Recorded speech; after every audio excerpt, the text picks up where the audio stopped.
Okay. I'd like to welcome everybody to the first ever Planning and Consultation Committee meeting at Nillumbik Council. So this has replaced the original future Nillumbik committee meetings. I'd like to acknowledge the traditional owners of the land, the Wurundjeri people of the Kulin Nation, and pay our respects to their elders past, present and emerging. And I'd like to acknowledge that sovereignty to this land was never ceded, and this always will be Aboriginal land. Members of the public are advised that the meeting will be recorded and a live stream of the meeting will be made available on Council's website. Move on to item 3, apologies. We have 2 apologies tonight from Councillor Egan and Councillor Duffy. Do I have a mover? Councillor Perkins.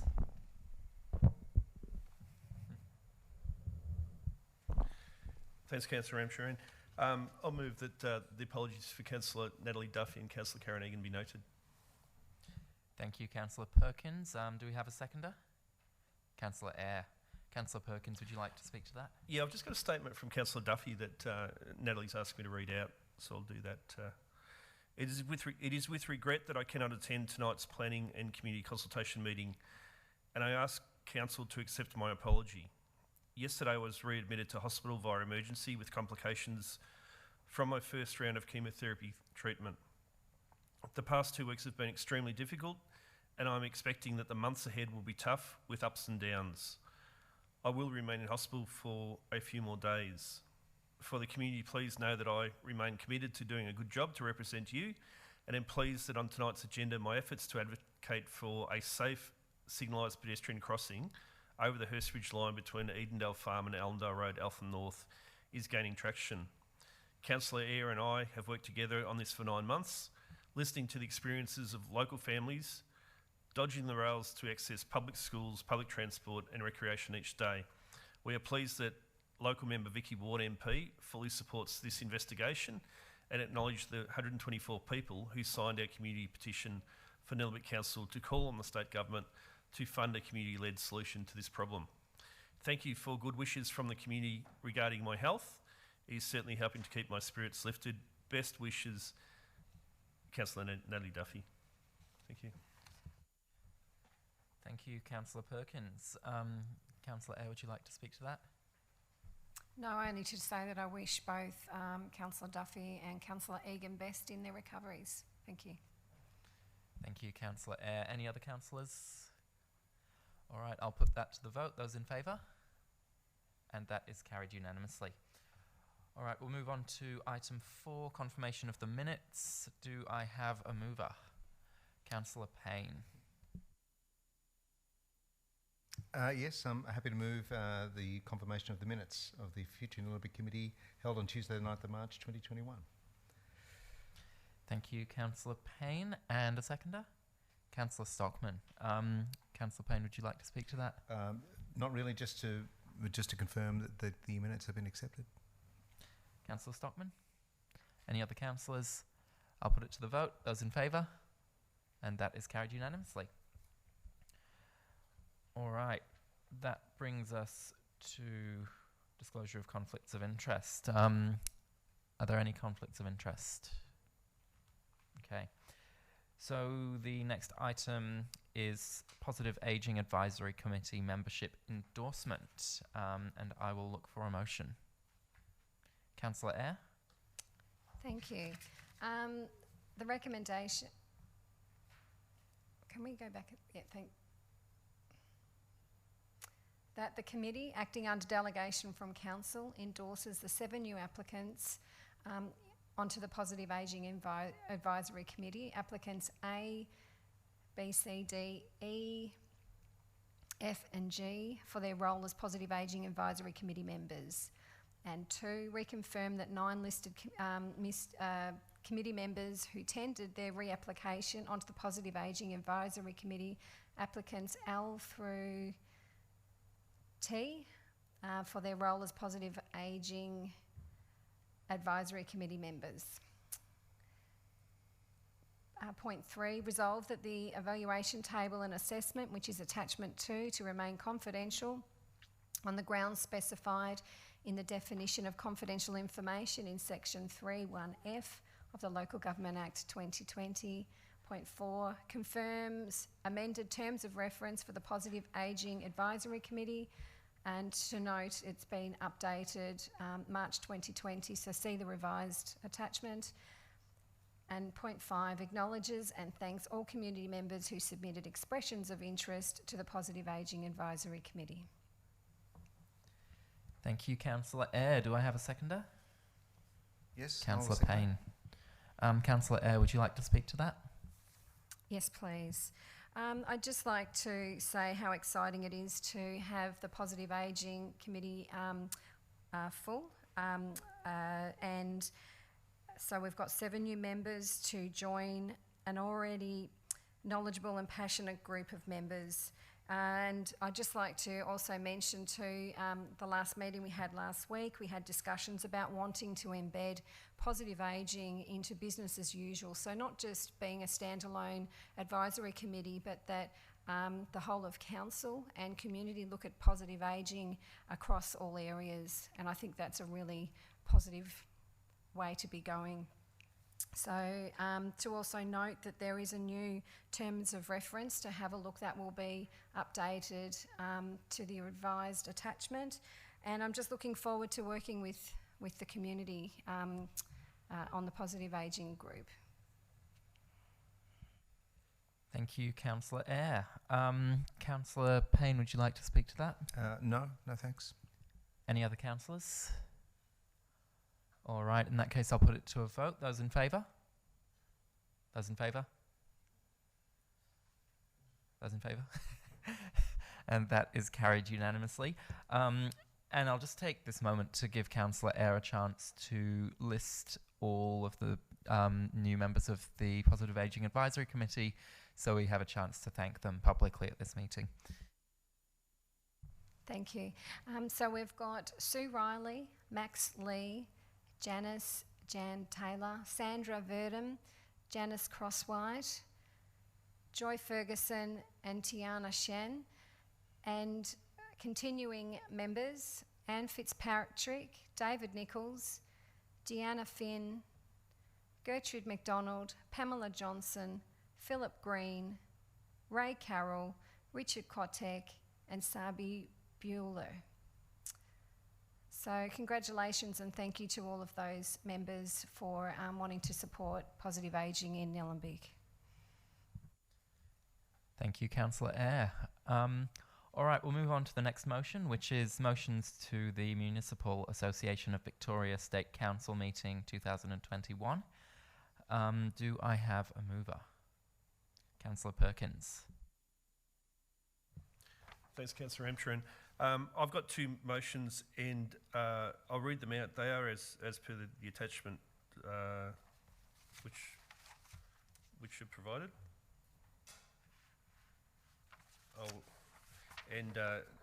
As distinct from the recommendation, but I'll read the motions that the committee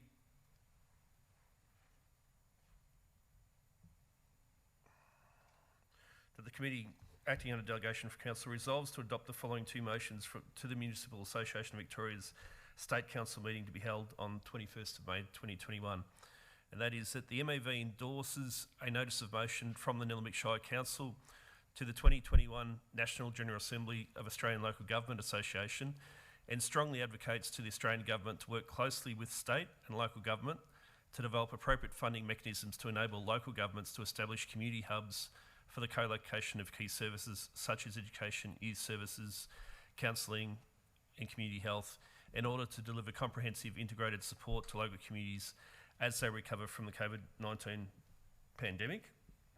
The second part of that is to seek state government support and advocacy for the intent of this motion.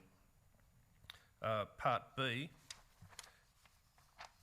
is that the Municipal Association Victoria endorses a notice of motion from the Nillumbik Shire Council to the 2021 National General Assembly for the Australian Local Government Association and strongly advocates to the Australian Government to work closely with state and local government to develop appropriate implementation frameworks and make available greater funding either through the extension of its Smart Cities and Suburbs program or a new initiative to enable local governments and their communities to implement the latest networking and monitoring technology in their efforts to improve bushfire preparedness and climate resilience.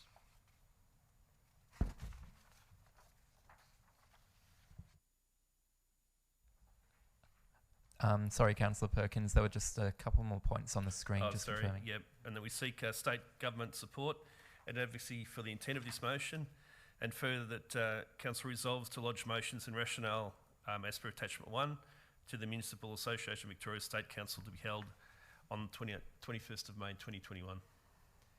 Thank you, Councillor Perkins. Have you captured that? Can I have a seconder for that? Councillor Stockman. Councillor Perkins, would you like to speak to that motion?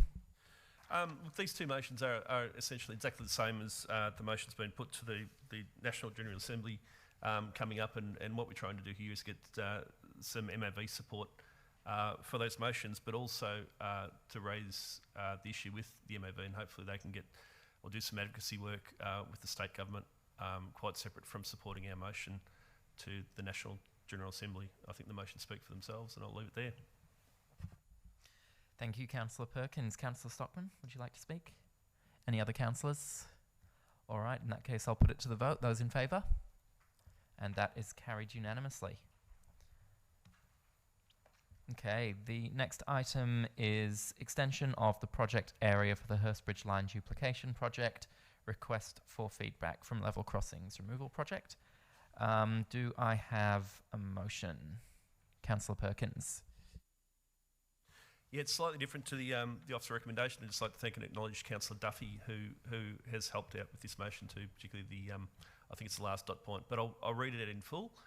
And the motion is that the committee acting under delegation from council requests the mayor write to LXRP advising that council 1 has no objection to the proposed extension of the project area for the Hurstbridge Line Duplication Project to include part of 203 Main Hurstbridge Road, Diamond Creek, subject to the land being properly rehabilitated back to its current condition upon project completion, noting the land is within the Green Wedge, is zoned Rural Conservation Zone Schedule 3, and positively contributes to the biodiversity and the rural break between Diamond Creek and Wattle Glen. Second dot point is reiterates the 15th of December 2020 Council resolution that Council does not support temporary community car parking within the road reserve at Main Hurstbridge Road, Diamond Creek, as identified car parks are already at capacity. Council does support temporary community car parking at Coventry Oval, Diamond Creek. A third dot point is a request as part of the works to widen and upgrade Platform 2 at Diamond Creek Railway Station that Level Crossing Removal Project provide a safe pedestrian connection to the adjacent Diamond Creek Station Shopping Centre from that platform. 4, request the Victorian Government provide a safe signalised pedestrian crossing of the Hurstbridge train line between Edendale Farm and Allendale Road at Alpham North to address community concerns regarding the lack of safe crossings for access to schools, public transport and recreation. And 5, notes Level Crossing Removal Project's commitment in their letter to the CEO dated 3rd of March 2021 that all existing trees within and surrounding the sites, including within the road reservation, will be retained and protected. Thank you. Thank you, Councillor Perkins. Do I have a seconder for that? Councillor Payne. Councillor Perkins, would you like to speak to that one? Yes, I might start at dot point 3 and perhaps 5. I'll leave dot point 4 for Councillor Eyre, who's been working with Councillor Duffy on that one, and then I'll finish up and we can scroll back to the dot points 1 and 2 if that's okay. Recently had a meeting with our engineers, traffic engineers, and a couple of representatives from the Level Crossing Removal Project last Friday at Diamond Creek train station. As we know, there's a project and they've commenced work to duplicate the Hurstbridge line between Diamond Creek and Wattle Glen. Part of that work will involve widening Platform 2. Platform 2 is the platform that's closest to the Diamond Creek shopping station, the Coles type development and other specialty shops, but it's that platform there. It's going to be wider to be able to cater for city-bound trains, basically. The situation there at the moment is that the pedestrian connection from that platform is very, very poor. So what we're hoping to achieve is that people who leave that platform aren't immediately dropped off in the middle of a car park. We want some pedestrian connectivity back across towards the specialty shops and Coles. And that's basically what the third point of that motion asks for. There were some considerations which we put to them, which involved additional access points onto the platform.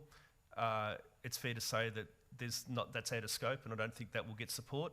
But there was the notion also of the one ramp that is planned to go up to the platform 2, and that comes in from I'd say it would be the west, to actually have another ramp that goes down to the east. So pedestrians approaching from the Coles development could access the platform directly, as well as those from the western side of Diamond Creek. The dot point 5, just level crossing removal projects commitment. They have stated that existing trees within and surrounding the sites with basically 201 Mainhurst Ridge Road will be retained and protected. If we could go back to one slide. We don't have any objection to the proposed extension of the project area at this new allotment that they've identified, 203 Mainhurst Ridge Road, but we do want it returned back to its current condition. So it's part of the Green Wedge. It is zoned Rural Conservation Zone Schedule 3, and it is part of that rural buffer and provides biodiversity habitat between Diamond Creek and Wattle Glen. So it's what currently breaks up the township of Diamond Creek and Wattle Glen, rather than having this continuous built form right through. We certainly want that plot rehabilitated. And the other one is around the car parking arrangement, the offset car parking. The level crossing removal project planned to, for at least 3 months, they say, take over the commuter parking at Diamond Creek train station. So the commuters will need to park somewhere else, and they've currently identified the car park that is on Mainhurst Ridge Road outside the Diamond Creek East Primary School. Now, that was put there for Diamond Creek Primary School, East Primary School.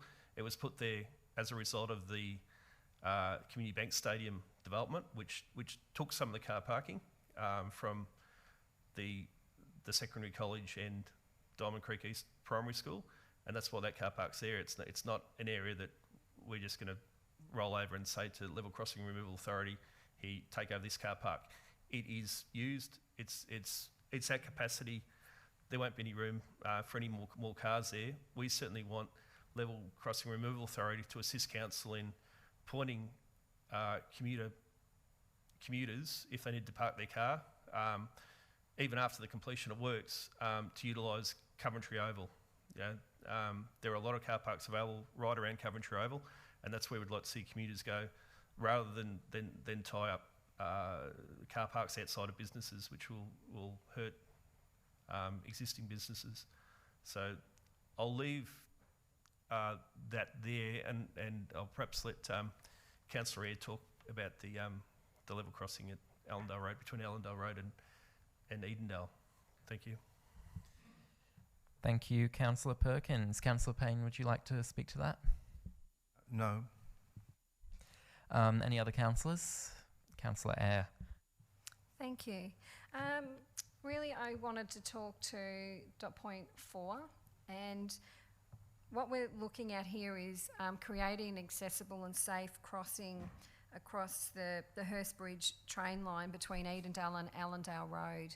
So if you can imagine, we've got a lot of dirt tracks running alongside the train line, which are heavily utilised, and when it rains it's really slippery and dangerous and really rocky. But we've also got at least 3 points across that sphere where we've got kids with bikes, we've got parents, we've got taking their children, and we've got school kids crossing. So so what we want to do is have pedestrian access along the line, and by opening it up, we're giving greater access to the sporting and community precinct, and allowing that for the wider community with accessible crossing points. So we've heard from residents that sometimes they cross up to 3 or 4 times a day, dragging bikes and pets. So let's support this by creating a safe way for all community members to access school, public transport and recreation. Thank you. Thank you, Councillor Eyre. Any other councillors? Councillor Stockman. Thank you, Chair. I just wanted to add that motions like this are so very important, and it just shows a connection local government is to the community. And the LXRP, I hope they look at this motion, what we've put together, because it's all the points are very, very important. And I just want to touch on point 3, and the Mayor actually knows that area better than anyone in Diamond Creek, and I think it's really forward thinking to hopefully that does go through. And with point 4, just with what Councillor Eyre said, and a big thank you to Councillor Duffy. She might be watching this, and she put a lot of work in there, and she's got a lot of connection to her local community. Thank you, Councillor Stockman. All right, I believe that's all councillors, so I'll put it to the vote. Those in favour? And that is carried unanimously. All right, there is no supplementary and urgent business, no confidential reports, and so I declare the meeting closed at 7:22 p.m. Thank you, everybody.